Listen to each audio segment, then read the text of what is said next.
Hey Jackson, I got a joke for you. Okay. Why did the chicken cross the road? I don't know. To get to the other side? To get as far away from UCLA as possible. Whew. Well, it's rivalry week, and we're going to be going live to Tommy Trojan in a bit, and quarterback Sam Darnold joins us in studio. Sports Scene starts now.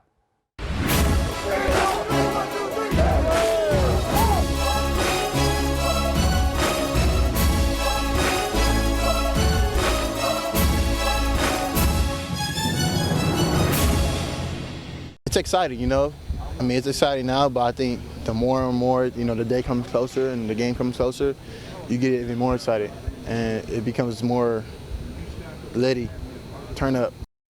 Juju's hyped for the game this weekend, and we are hyped for our live show. Welcome into the luxurious Annenberg Media Center. I'm Jackson Safon. And I'm Rachel Frain. As you heard Juju say, the USC football team heads up the 110 this weekend to take on rival UCLA. Despite coming off a win against Oregon State, the Bruins are in the midst of a horrible 4-6 season, and without star quarterback Josh Rosen, who's out for the season with a shoulder injury. While the assumption is that rivalry games are always close, these two programs have actually only had 2 games within one possession in their last 10 contests. But no matter the score, the rivalry between these two teams is about more than just football.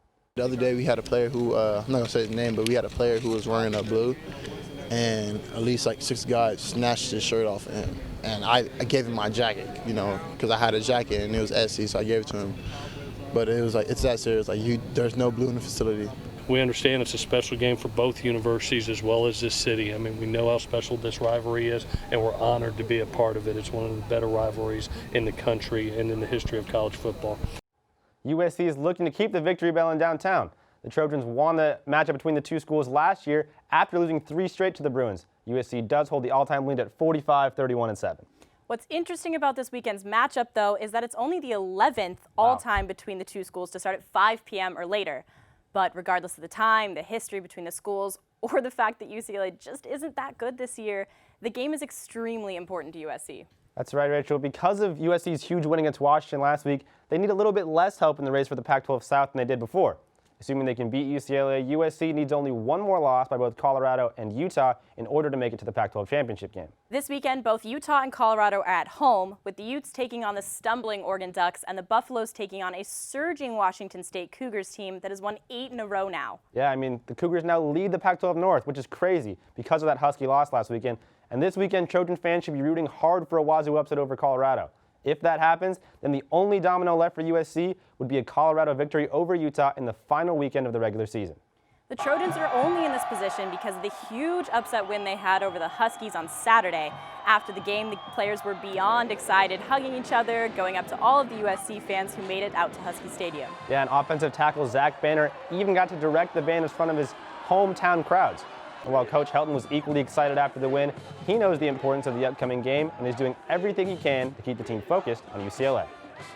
Every week it's the same preparation, and focus on your preparation. The preparation that took you into last game in a hostile atmosphere and a game that was ultra hyped and that had possible weather, that had all these distractions that could have happened. You just focused on your preparation and you focused on your job. Is it any different when you get to a rivalry game? And that's what we were trying to show them is, no, it's not. Focus on what has helped us win over the last 6 weeks, and that's just the preparation towards the game. The game kicks off at 7:30 p.m. on Saturday and will be aired on ESPN for those who can't make the trip. Some people who will be traveling up to Pasadena are the Trojan Knights, but for now, they've got an important job to do. The Knights are stuck here on campus, guarding Tommy Trojan from potential UCLA invaders. Our Alexa Palermo is live with more. Happy Rivalry Week. I'm here live outside of a taped-up Tommy Trojan. The Trojan Knights are here guarding Tommy from crosstown rival UCLA. And Tommy's not the only statue that's taped up this week. Traveler, Tire Biter, and McKay are all being guarded. And so Lynn Swan was just here dropping off pizza. It's really a party out here. I'm here with Trojan Knight Donnie. What is it like sleeping out here? It's a fun time. So we're out here all night, 24/7. I was here all of Sunday night from like 8 p.m. till actually like 10 a.m. the next day. So it's just a fun time. We sleep out, we set up cots, we set up like hammocks. I think there's a couple back there right now.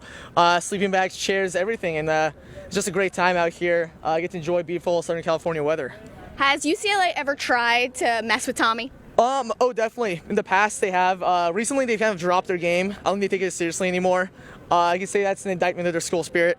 So we haven't had any trouble for probably the last couple of years. To my memory, only one guy on the skateboard tried to grab the Bruin bear off the sword when we had him up there. That was pretty much it. Like all my 4 years of doing this, so not it. I mean, it's more of a ceremonial function right now, I'd say. Very nice. And so what happens on Saturday during the game? Do some of you guys stay here and guard him? So Saturday we're at the Rose Bowl. We'll have some guys here. We'll have probably tailgate out by Tommy. So everyone who's not going to the game will be out here. We'll bring the victory ball over to the Rose Bowl for the game, obviously. And so half of us will probably be out at the Rose Bowl. The other half will probably be here tailgating, watching the game, and celebrating, which should be another great Trojan win. Awesome. Well, thank you so much. Back in 1941, the Trojans stole the victory bell from UCLA, and that's kind of how this rivalry started. That now this two schools really like to mess with each other, and so make sure you come out here, support our Trojan Knights, and say hi. Back to you guys in the studio. Thanks, Alexa. That's crazy all the Knights do to protect the Trojan. But with the matchup against the Bruins on the horizon, USC will undoubtedly continue to lean on the stellar play of quarterback Sam Darnold. Since taking over as the full-time starter, the redshirt freshman has been the centerpiece of an offense that's putting up over 530 yards and 36 points per game. And Darnold's numbers, they speak for themselves. Over a 7-game span, he's completing nearly 70% of his throws and averaging 4 touchdown passes per game. The reigning Pac-12 Player of the Week now joins us in studio right over there with our own Alex Duplessis, a student manager from the USC football team. Alex? You heard it there. USC standout freshman quarterback's here with us now in studio. Hi, Sam. Thanks for joining us. Thank you, Alex. Last week, you guys pulled off one of the biggest wins of the Helton era so far. And this week, you've got a UCLA team that's really struggled this year. What have you guys done to sort of make sure you don't overlook the guys across town? Right. I think that's the biggest part. It's not going to be hard to overlook. It's not going to be not hard to overlook them, I guess you could say. They're a great team. It's a huge rivalry game, and we're really looking forward to it. And, the fans are always getting ready for it, and I just saw them outside. They're ready to go, and it's just going to be really fun. It's going to be fun preparing for them, as always. And, we're really looking forward to it. Nice. And statistically, you're off to one of the better starts for a freshman in USC football history in the same sentence as guys like Carson Palmer, Matt Barkley. What's that mean to you? Yeah, it's obviously, it's a big deal to me, but at the same time, you can't focus on that kind of stuff throughout the season. I think, we got to just take it one game at a time, as always, and just prepare as I've been preparing for the past 2 years. Just continue to have the same mindset and not change anything. All right, and have any of those guys reached out to you at all?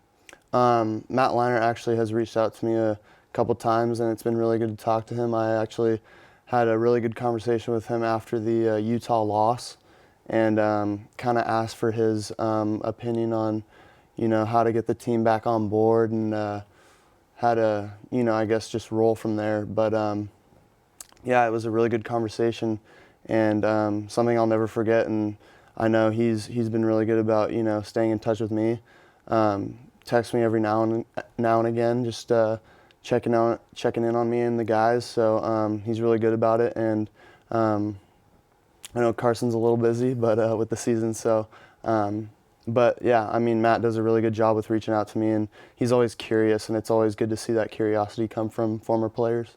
Nice. And there have been times where you've come off the field and I've come up to you, to congratulate you, tell you about another ridiculous stat line, and you've just sort of brushed it off and you've really focused on the opportunities missed and how you can improve. Right. And that said, what are some areas you think you can improve and step up your game? Right. I think you can always improve on preparation and obviously, mechanics, little things, but as the course of the season goes on, you can't focus on mechanics so much. You got to really focus on just game planning for the team ahead that you're playing, and I think I'm doing a really good job of that. But you can always improve in that area, and look to tips from guys like Matt Leinart, guys who have been there before. Even at the pro level, ways to prepare that way, I think, because there is a huge step from high school to college to NFL, so you want to get tips from guys that have done it in the NFL and who have that experience. So I think one thing one massive thing I can improve on is preparation and being able to see the coverages before they happen. All right. And speaking of high school, in high school you played a little bit of baseball and basketball. Right. Would you say that you took any of the skills that you learned on, the diamond or the hardwood and applied it to your game on the gridiron? Right. I definitely think you can say that. Definitely. I quit baseball sadly after my freshman season. So that was pretty difficult, but it was a decision I had to make. I sat down with my family and made it. But I played basketball all the way up until my senior year, and it was difficult saying goodbye to the game that I loved so much, but it definitely taught me a lot and was definitely something that the game of basketball has definitely taught me a lot. Not just what sort of skills do you think? Right. So not just being an athlete, but also in life, just dealing with adversity and stuff like that. In terms of skills, I think basketball has really taught me to act more. Maybe when a play is going on, be able to go off instinct rather than see something and be scared of the situation. Rather in basketball, something happens, you got to react really fast. Someone steals the ball, you got to go chase them down, block it. You don't have time to think about it really. So I think that aspect of the game really helped me in terms of football too. Well, I think we can definitely see some of that improbability and background from what you've been doing on the field on Saturdays. Again, thanks for joining us. It's always a pleasure to have you. You can check out Sam and the rest of the team this Saturday when they play the Bruins at the Rose Bowl. The USC football team is on a 6-game win streak after their win over the Washington Huskies. I'm joined by Paolo Uggetti and Max Goldwasser to talk about what makes this team so dominant. Thanks for joining me, guys. Of course. All right, so speaking of Sam Darnold, let's jump in with our first question. Sam Darnold deserves to be in the race for the Heisman. Agree or disagree? I'm going to have to disagree on this one. I think that even though he's been playing as one of the best quarterbacks in the country, and the stats say it, the eye test says it, you can't ignore the fact that he didn't play the first 3 games of the season. And unfortunately for him, because I think if he would have played those 3 games and had solid games like he's been playing so far, I think then he would be able to, be put up in the top 5 Heisman and even be invited to New York. But I think you can't really take out the fact that he didn't play those 3 games, and you can't really compare him to other quarterbacks, other players in the country when that's so. I agree completely. I agree that, this USC is arguably the most improved team in the nation, and Sam Darnold is the most valuable player on the most improved team in the nation. I don't think you can just have to rule out the first 3 games of the season. He's been playing like one of the best USC quarterbacks in history. He's turned the ball over a lot, but he's still putting up ridiculous numbers, 22-6 TD-INT ratio, completing 68% of his passes, a top 10 passer rating as well. So, he's doing all these things and helping this USC team get back to where it should be nationally. And I think that is a lot on his shoulders. And I don't think, losing the first 4 games or the first 3 games, you can't really count that out. They're a great improved team, and he's a lot of the reason for that. All right, well, Heisman candidate or not, it's pretty undeniable. He is one of the best quarterbacks to throw at USC. But moving from the offense to the defense, here's your next question. Clancy Pendergast's defense saved Clay Helton's job. Agree or disagree? Agree. That's kind of, it's a little going contradictory to my last statement, but here's where I think while Darnold has been the most valuable player on this team, I think the reason that USC is on this 6-game win streak is because of the defense. They've really stepped up their pressure on quarterbacks, and they're getting to quarterbacks, making them flush out of the pocket. We've shown how athletic our defensive line can be. And not only that, if the quarterback gets out of the pocket, he's trying to throw to receivers who are defended by one of the best cornerbacks in the Pac-12, Iman Marshall, and one of the best cornerbacks in the nation in Adoree Jackson. I think this has a lot, if not everything, to do with that defense.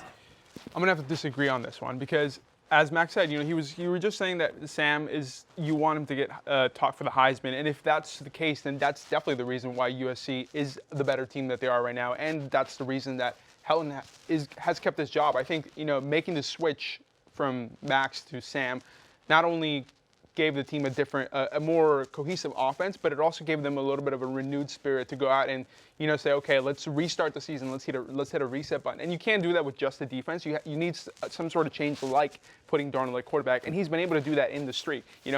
there are some plays out there that you see them. I mean, there's probably an alternate reality where Max Brown is able to win the 5 straight games like that, but I don't think that happens at Washington. I don't think out on the road in that environment that Sam Darnold is a guy who would have won those games, and he makes the plays that make you think, he's moving around the pocket. He's making those plays that you wouldn't expect maybe a Max Brown to be. I don't think you can jump out and say that Sam Darnold would have won those games. I can tell you that USC's defense has definitely won them their last 6 games. They've held each of their opponents to their lowest point total of the season.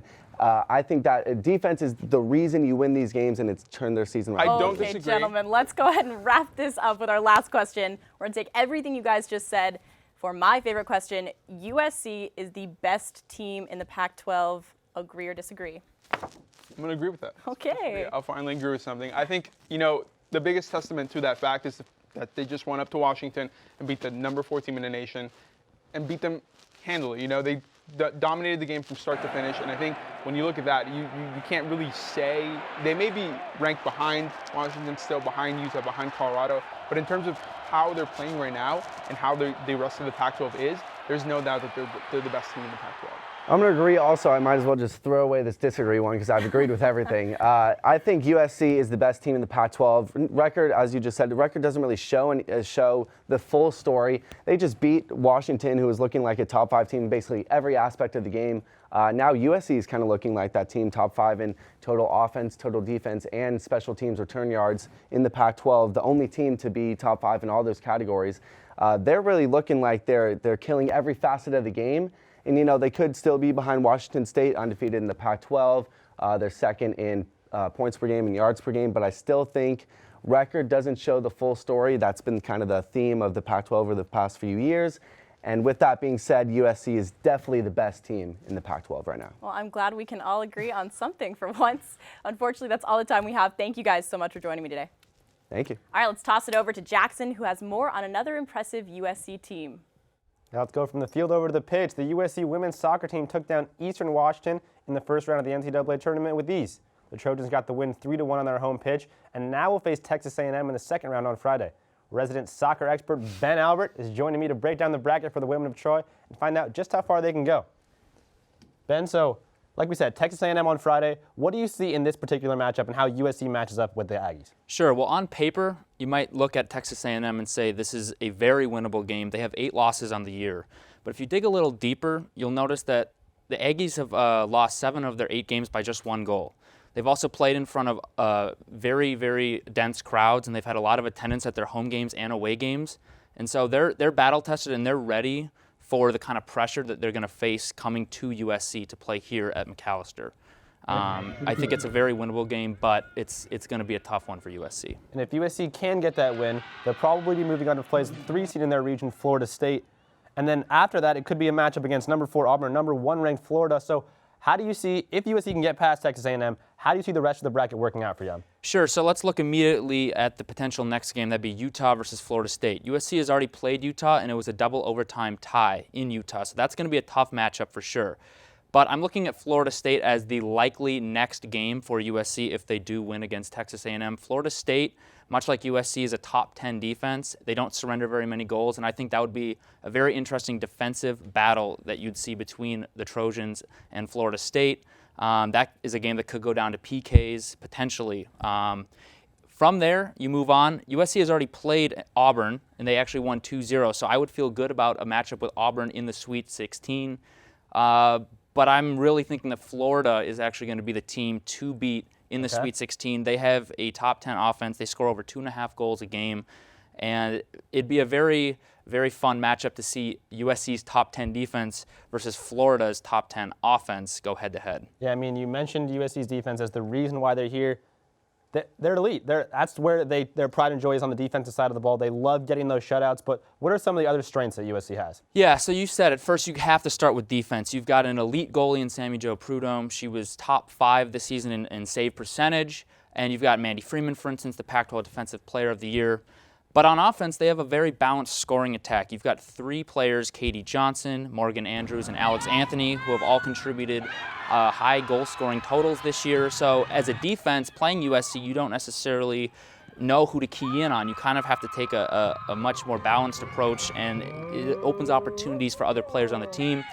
And then I'm also going to look at the experience of this team. You know, they went a couple rounds into the playoffs last year. There's a number of seniors on this team. They've now been with head coach Kadani McAlpine for years, and they play very, very well together. There's a lot of cohesiveness across the board for this team. Yeah, I mean, they're going to be leaning on those seniors. Those 3 goal scorers that you mentioned are all part of that upperclassmen group they're going to be leaning on. Morgan Andrews had 2 goals in the first round against Eastern after she had a hat trick in USC's first round game last season. Right. So they're going to be leaning on those upperclassmen, Morgan Andrews specifically, to get that offense. But offense has been a sticking point at time for USC. What are some of the other weak spots for the team?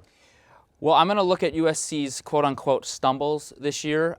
They've lost 4 games and they've tied 1 game. And in 4 of those 5 non-wins, they've been on the road or at a neutral site. So going forward from the Texas A&M game on Friday, you look at the schedule for USC and what it would take to win a national championship. You're going to be playing games on neutral sites, almost like an away game. So I do wonder if that will have an impact on how the women of Troy come out. Then you look at USC's success so far this year against ranked opponents. Now, they had a couple trip-ups early, so they've really grown as a team, but I believe they're 2-3 against ranked opponents. And you look at the schedule, USC has 12 shutouts this year. That's outstanding, but they have not won a game yet in which they were trailing. So that is a point of concern potentially going forward into these very tightly contested games against top teams across the country. They were able to beat highly ranked Stanford 3-0, so obviously they've shown that potential to beat some elite teams, but they've also stumbled, like you said, and only time will tell how far this team can go. But with a balanced scoring attack, great defense, and a great coach, in the words of Kevin Garnett, anything is possible. The women of Troy have their second-round game against Texas A&M on Friday at 1:30 at McAllister Field. But for more on how some other USC teams fared this past weekend, let's go over to Lauren. From season openers to seasons closing out and tournament play just around the corner, there has been no shortage of excitement in the world of USC sports. That means it's that time. It's time to light the torch. After knocking off top-ranked UCLA and breaking the Bruins' 57-game win streak, the USC men's water polo team will enter the MPSF tournament as the top seed. The Trojans are excited to use the energy from the rivalry win to fuel their tournament matchups this weekend. Stanford are playing really good water polo at the moment. They pushed UCLA and came within 1 goal, and they were really competitive with Cal on the weekend, so we're going to expect a really hard game against them. USC kicks off tournament play with 2 matches on Friday against number 4 seeded Stanford at 3 and Penn State Berend at 6. The Trojans are hoping to dominate in this tournament to make their 12th straight trip to the NCAA tournament and add yet another national championship to the books. And basketball season is back. Once again, the Trojans roster is trending young, but that doesn't mean that they have any shortage of experience on the court. Behind a career-high 30 points from junior guard Elijah Stewart, USC knocked off Montana 75-61 in the season opener on Friday. The Trojans then capped off a come-from-behind win over the Omaha Durangos to finish off opening weekend 82-72. USC will face one of its toughest non-conference tests all season when the Trojans take on the Texas A&M Aggies on Friday, and players are ready for that challenge. It'll be a good test for us on the road early, good environment down there at College Station. They got good players just like us, and it should be a good test for us. USC and Texas A&M will square off at 4 p.m. Friday in College Station in just the second ever meeting between the 2 programs. And the women's basketball team had its own season opening success in a dominating 76-44 win over Hawaii. Returning junior Kristen Simon got her 9th career double-double, while 5 new women of Troy hit the court. Freshman forward Jatavia Tapley contributed 10 points in her USC debut. And the women of Troy will take on the UC Riverside Highlanders at 7 tonight in the Galen Center before they hit the road to play UNLV Saturday at 4. And rounding things out, the women's volleyball team is coming off of a split on the road against conference foes Cal and Stanford. USC returns to the Galen Center for the final 2 home matches of the season, but head coach Mick Haley explained the traditional home court advantage may not be so warm for USC. We've been pretty good on the road. You know, we've only lost a couple matches in the conference on the road, and usually you have trouble on the road. We've had more trouble at home, and I'm not quite sure why. I'm about ready to think it's distractions, not focused and preparing, but we can't afford not to be prepared for this weekend. Oregon State will visit the Galen Center Friday before Oregon comes to town on Saturday for USC's senior night. The women of Troy are hoping to earn the program's 26th consecutive NCAA tournament bid. Well, that's a lot of Trojan action for 1 week. The torch has definitely been lit. Football's 26-13 upset this weekend shook up both USC's community and the college football playoff race. Current and former USC players took to social media to express their excitement over Saturday's win. Junior wide receiver Juju Smith-Schuster didn't play his best game Saturday, but still posted a photo in his uniform on his Twitter and Instagram accounts. He captioned the photo, "We came, we saw, we conquered," just like the Trojans did Saturday night at Husky Stadium. Senior tackle Zach Banner is a Washington native and let his Twitter followers know how proud he was to beat the Huskies in his home state. Banner tweeted this message to his followers: "Let the Trojan Cardinal and Gold continue to be reign and be felt throughout the Seattle-Tacoma area today. Great team win, glad to be home." Since the win ended the Huskies' perfect season, the Trojan reign will definitely continue to be felt. Former Trojan and current linebacker for the Washington Redskins, Sua Cravens, tweeted his excitement for quarterback Sam Darnold's outstanding performance during Saturday's game. He wrote, "Sam damn Darnold is out here, #WeFighting." Cravens was retweeted in agreement by another famous former Trojan and wide receiver for the Jacksonville Jaguars, Marquise Lee. Some Trojans even found humor in the situation. Randall Telfer, a former USC player and current tight end for the Cleveland Browns, jokingly tweeted, "That was supposed to happen, #FightOn." That's all we have for this week's social. Jackson and Rachel, back to you guys. Thanks, Julia. Another thing a lot of current and former Trojans are getting excited for on social media is this weekend's rivalry game against UCLA. And Rachel, you know what comes with UCLA week? Conquest. Oh yeah, that's right. Conquest will be tomorrow from 5 to 11 and is loaded with cool activities. It'll feature a rally, concert, Ferris wheel, food trucks, and of course, the always important burning of the Bruin. Jackson, what's your favorite Conquest memory? I mean, the food trucks are always good, but my freshman year, Big Boy came out and performed. Seeing half of Outkast, at least half, was really cool to see for me. I would have to agree, but my favorite time is when the teams come out, you get to see all the players. Really special moment. But that's all we have this week. Thanks so much for watching. We will not have a show next week because of Thanksgiving, so we'll be back in a few weeks with a USC postseason preview. Make sure to click on that like button on Facebook, follow on Twitter @SportsTeamUSC, and check out more on USCAnnenbergMedia.com. We'll see you in a couple weeks.